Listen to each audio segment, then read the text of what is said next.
All right, so resuming then with my series here on Rembrandt.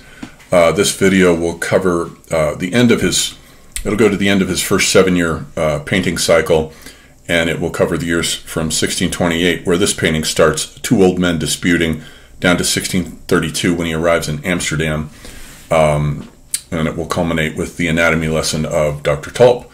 And so here this is entitled Two Old Men Disputing, but it is almost certainly Paul lecturing Peter on points of doctrine.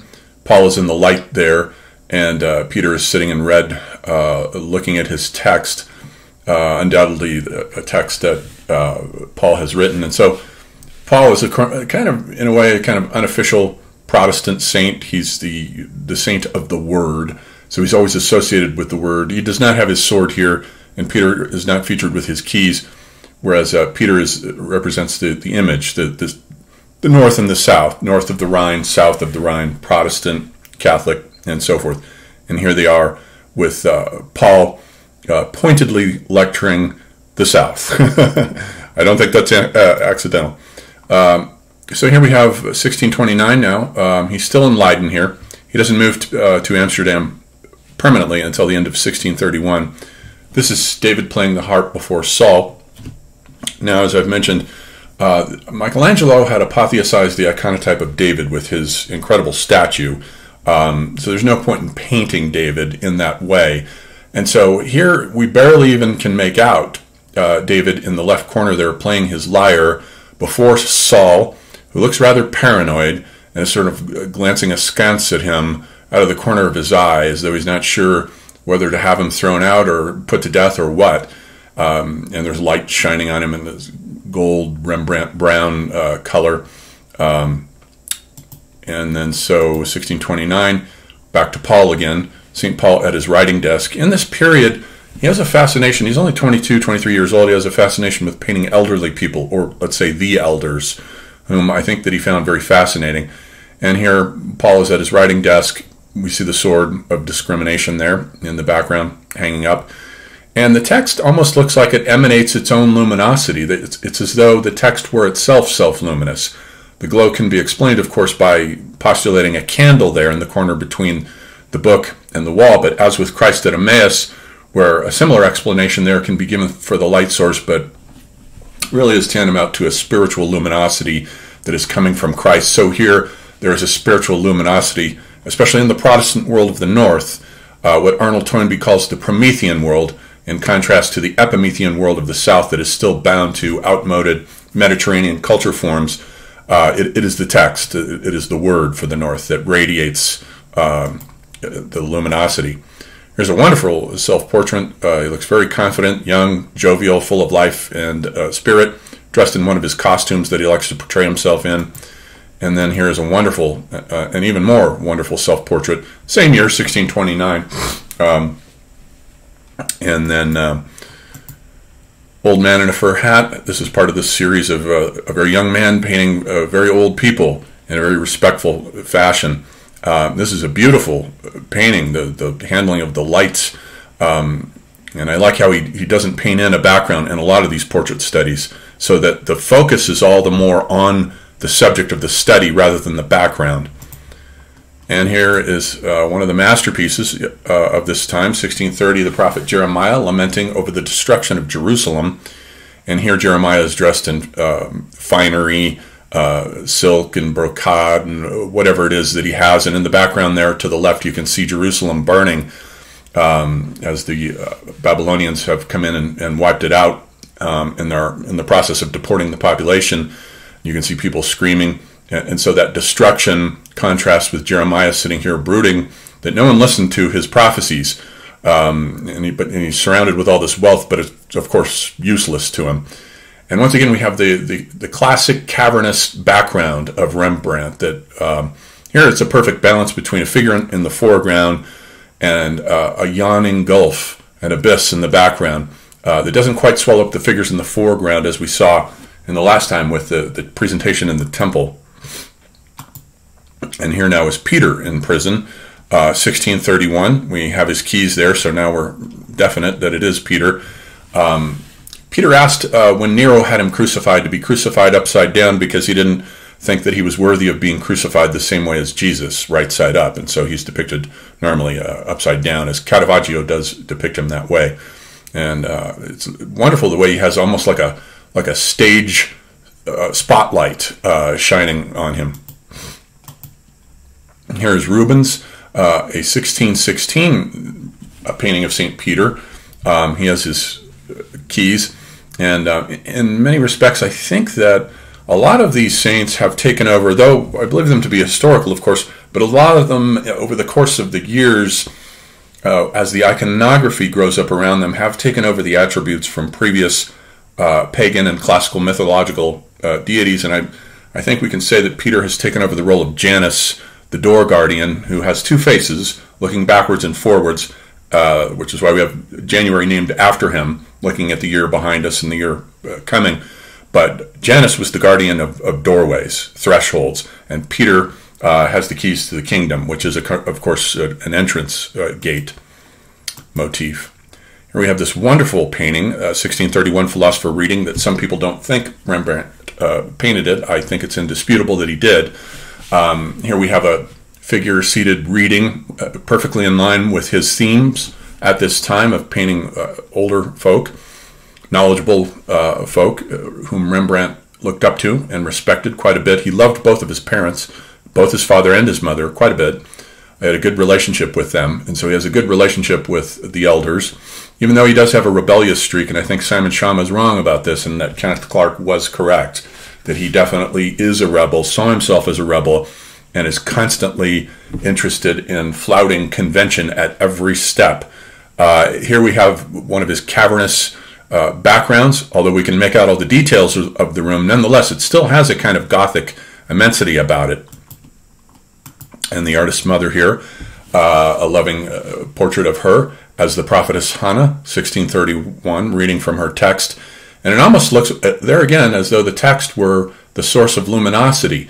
It's almost suggested that way.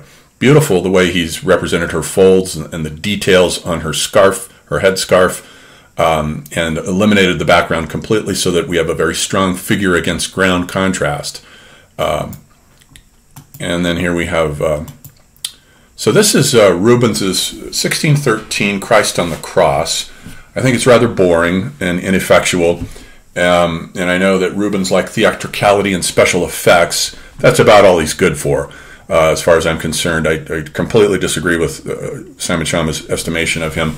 When Schama writes his biography of Rembrandt, it's actually kind of a dual biography of Rubens and Rembrandt, as though the two were somehow equivalent. They are not at all. Rembrandt was the metaphysician. Rubens was simply following Catholic doctrine and iconology and so forth. And here so what happens is that Rembrandt is still working with his rival and friend Jan Levens, and the two of them have still been commissioned by Constantine Huygens, who commissions them to paint a Christ on the Cross, because he's thinking of trying to decide which Levens or Rembrandt he's going to have take on a commission for an aristocrat, in this case Prince Frederick Hendrik, who wants one of these two to paint a Passion series, a series from the Passion of Christ. And so he has them paint first this Christ on the Cross. Rubens has taken his expression of Christ from this theatrical and melodramatic version of Laocoon from the Hellenistic period, screaming in pain. And Jan Levens slavishly copies him in that, with an even weaker, I think, than Rubens's Christ on the Cross. But Rembrandt, I think, once again steals the show. I wish this had been a better, I couldn't find a higher resolution version of this spectacular painting, where it's just very grim. And Rembrandt has ditched the muscular physique of Rubens. I doubt that Christ had a muscular physique. And so he's ditched that, and it's just saturated with the metaphysical brown, and the head is no longer theatrical and no longer modeled on the Laocoon, as both Levens modeling his painting off of Rubens's modeling of the head of Christ off of the Laocoon. He's gotten rid of all that, and so we have a truly, thoroughly Protestant icon to put it in an oxymoronic fashion, of Christ on the cross. Very successful. This is simply astonishing. This is, at the end of 1631, Rembrandt has now moved to Amsterdam permanently. And he starts getting commissions for painting portraits of wealthy burghers. This is a portrait of Nicholas Rutz, who was a businessman. And it's absolutely astonishing. It is the businessman, in a very serious manner here, showing off his wealth, but at the same time, due to the seriousness of his gaze, not indicating vanity. This is a guy, you can tell by looking at him, with whom one has to contend with. You're not going to get a free ride from a guy like this. And this is a self-portrait from 1631, kind of showing off his newfound wealth as he's getting all these commissions to paint portraits in Amsterdam, showing himself off, dressed up in one of his costumes again. And then this one is 1632, possibly a philosopher in meditation, but some scholars have suspected that it's a version of, once again, his fascination with the Tope, with the book of Tope. This may be Tope and his wife Anna awaiting the return of their son. And I think it's absolutely incredible, the light, the way that he has transformed that light there into a purely metaphysical light. There's nothing realistic about it, nothing whatsoever. Contrast this with his pupils, 1630, a couple of years earlier, Gerard Doux's Tope and Anna. It's a nice attempt at a Rembrandt, but he lacks, the light coming through there is pretty close to naturalistic. He lacks the understanding of the metaphysical nature of the colors, that this is a spiritual art. Even though it is no longer Catholic or religious in any formal sense, it is nonetheless highly spiritual and metaphysical to the marrow. This is now, so apparently Huygens was impressed enough with Rembrandt's Christ on the Cross to give him the commission to paint now the series of Passion paintings for Prince Frederick Hendrik. And so now he's going to paint an elevation of the cross and a descent from the cross. And in doing so, he's going to compete with Rubens. This is Rubens's spectacular 1610 elevation of the cross. And I think, though I'm not partial to Rubens and basically dislike him fundamentally, this is a pretty spectacular painting. I have to admit, this is a wow. The drama of the movement, the diagonal, the colors, it's pretty amazing. A great, here the floor show for a change works. And I think that for the first time, I would say that this is Rembrandt's version of it is not as good. I think Rembrandt has lost it on this one as far as competing with Rubens. But it is pretty great on its own. Even if you didn't compare it with Rubens, it would still be great on its own. He paints himself as the person in the center there as the fulcrum who is raising the cross, and an individual there, a turbaned man in the background, staring directly and implicitly at you, the spectator, looking at this, and how he's implicating you in your guilt. All men are guilty for this.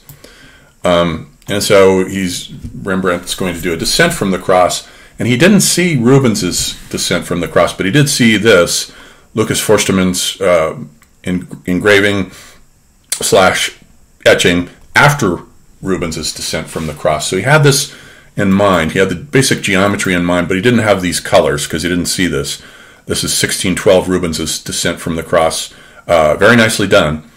And then, and here is Rembrandt's version of it, where he just paints Christ as a bag of bones and organs. And you can feel his weight as they're dragging him down from the cross. And Christ here is the source of the radiance in the picture. He is self-luminous. And here, a year later, he did it again, descent from the cross. This one might be a bit better. Christ, once again, is the light source.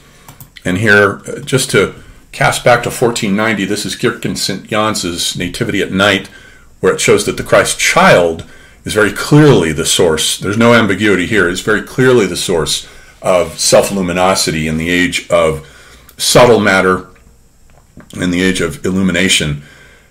Nowadays, so that is the age of light, light through, as in light through stained glass, as in the illuminated manuscript. Everything is luminous with spiritual radiance.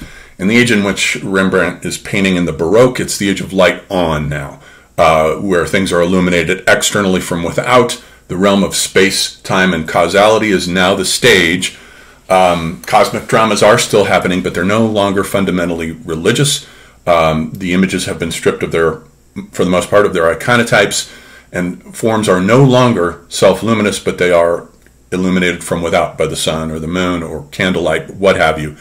And so nowadays, the only thing like this that's self-luminous is, of course, our video screens, our television screens, and all of our video screens are themselves self-luminous, the way that we have seen that many of Rembrandt's books are sources of illumination, since the book was the wonder, the luminous wonder in Heidegger's Age of the World picture. And so now we move to the anatomy lesson of Dr. Tope. And so Rembrandt was up and coming, and he got this commission to paint a group portrait of Dr. Tope giving an anatomy lesson to other doctors. And these are sort of the boring versions of the way this was done, where people would pay to have their heads represented in a group portrait. And this person, Ebert Peterzoon, his anatomy lesson, very dull, unimaginative, elongated, horizontal. Here with this guy, Thomas de Keyser's osteology lesson, 1619, not quite as bad, not quite as wooden and stilted, but still not much is happening here. So Rembrandt inherited the task of painting this group portrait and livening it up, getting rid of all the conventions, pretty much all of them, and bringing some dynamic action to the genre. And this is what one of these theaters would have looked like. This is 1609, Bartholomeus Dolendo's Theatrum Anatomicum. And so Rembrandt was faced then with a similar situation to that which Leonardo faced when he painted The Last Supper, which had suffered for a long time with a certain similar kind of dull uniformity of how to arrange the disciples in a way that isn't just uniform, standardized, and dull.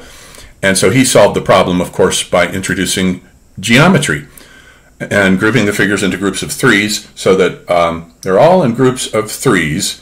All are in various forms of dynamical motion, except for Christ, which is a perfect equilateral triangle, whereas Judas, note to the left there, is represented as a scalene, that is to say, off-center triangle.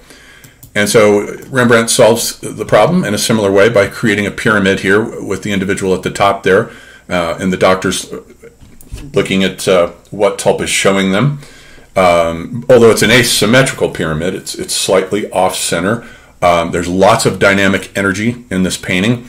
It's a masterpiece, and in many ways I think of it as the kind of Heidegger's Age of the World picture equivalent of The Last Supper. It is a metaphysical age masterpiece. It is secularized, but still fundamentally spiritual. And here Dr. Tope is showing, this was a cadaver based on a real person who was hanged, a criminal in Amsterdam who was hanged. And they got the body, and Rembrandt attended Tope's lesson. Tope means tulip. And here he's showing, anatomizing the muscles, and perhaps demonstrating there with his left hand how these nerves might work to conduct the hand and the muscles. And so this gets into the problem of what animates the dead form. On the one hand, we have this idea now emerging that the laws of science, which we have inherited, came from the anatomy of dead things, dead bodies, as in Vesalius's 1543 text, De Corporis Fabrica, dead things, and dead things are incapable of moving themselves. They have to be moved externally by external forces moving masses, as in Newton's planets, which are masses being moved about, not by themselves, but by the external forces of gravitation. And so we have inherited a world in which these laws are most certainly valid. If they weren't, we couldn't get planes to take off and land correctly. But nonetheless, it's a dead view of the world. It's a view of the world shorn of spirituality, shorn of the anima mundi, the soul that moves through the world, and that once used to move the planets. And so here we have one of the iconotypes that's buried in the painting was a Christian iconotype, namely as we've seen here, the deposition of Christ. Christ is the dead body, but it's not just an inert mass, it's a revelation. It is a demonstration of the power of death and rebirth, resurrection into a new life. What Dr. Tope is demonstrating is just the opposite. It's the revelation of death and a world based on dead things and dead laws. which has led to the mistake of atheism and materialism, which are absolutely incorrect ways of looking at the world. Here is Mantegna's version, 1475, and Rembrandt, you can see, has modeled the body on the diagonal there a bit. Not quite to the same degree, although later, when he returns to this same subject many years later and does another painting of Dr. Tope doing another anatomy lesson, and most of that painting is gone, but what has survived of it, we can see him dialoguing a bit more directly with Mantegna's painting of the Lamentations. And then, of course, he's borrowed from De Corporis Fabrica here, Vesalius, the opening page, where he's dissecting an arm in a similar fashion. And then, but of course, it does make us think of Michelangelo and Adam reaching out. He is at this point inert mass, but he's reaching out to receive the spark of life, which is here also an external force. And so science has secularized what was once a religious idea in the West, namely that God is an external force who moves matter about. He molds Adam like a clay figurine, and Adam doesn't come to life until he breathes the breath of the Spirit upon him. But it's still a spiritual idea, namely that spirituality, spiritual currents are what move life, not dead ones, as in Galvani's experiment here, where here he is with his hand conducting electricity to get the frog legs to give a little spark, a little kick. They're dead, they can't move themselves, so they require a bit of electricity to give them a jolt, and that, of course, leads Mary Shelley to write Frankenstein, which is a sort of, in many ways, the first scientific myth, and the birth of pretty much of science fiction and horror simultaneously. Both of those genres come out of this attitude to the world. The reanimation of the corpse in horror, and the idea in science that things are incapable of moving themselves and must be moved and pushed about like billiard balls on a table hit by a cue stick. That, after all, must be how the planets are moving, right? They've been given an initial kick that set them in motion, and now they're moving. Okay, so we'll end here with this part of Rembrandt's life and career, with the attainment of yet another plateau here, which brought him quite a great deal of fame.